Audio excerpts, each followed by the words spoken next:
What is your plan for expanding curriculum across the district, particularly opportunities for students to study music, art, and language at an advanced level? Yeah, good question, and I hear a lot about this from parents. It's part of the challenge of, when we went through the economic decline, where we had to cut a lot of programs in order to hold on to the core, the core education programs, and these are the things that, as we can rebuild these programs back in and build them back in. So it's all part of, as our financial capacity grows, to restore these programs. And also, I hear a lot from folks about, especially at the high school level, making sure that the right classes and advanced classes are there for the students, especially the students who are competing for the top ranked schools. And they need, the high level math courses and such. And so what happens in building the school budget is there are competing needs, limited funds, competing needs, and what you often end up having to do, and it's out of necessity, is meeting the needs of the large part of the population, but then some students, that need those particular classes where there's not a lot of kids asking for those classes, those are the ones that take the hit. And so it all goes back to having that financial capacity to be able to restore all those positions so that we can provide, the full extent of options for the students. In addition, especially with we talked about the accountability and performance metrics and all that, is to make sure that each of those classes, they are fully utilizing the full length of those classes. That, it's not a part class, part study hall, it is class through the whole time. So I hear that from folks. I talk to the superintendent about those things when they come to me. It's the superintendent and the principals, they're the ones who have to manage that directly. But as a member of the school committee, I take this feedback, and especially when I hear from a number of different people and it's the same theme, I sit down with the superintendent and say, all right, here's what I'm hearing, what are we doing about it? And how do we need to fix it?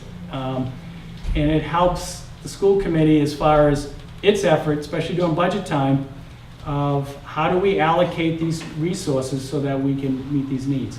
And like I said, we'd like to solve all these all at once in 1 year, but instead, as we grow our capacity,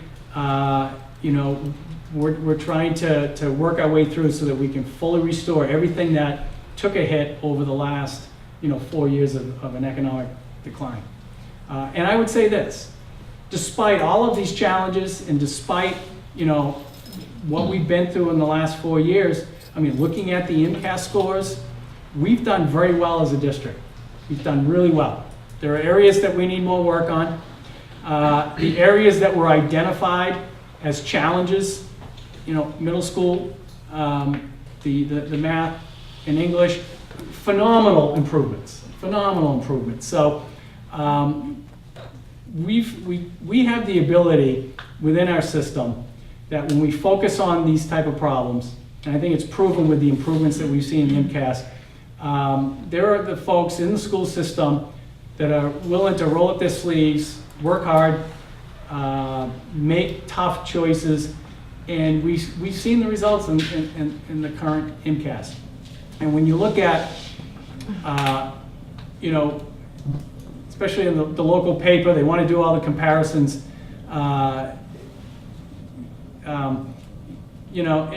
We've done very well. We are a different district than our surrounding communities.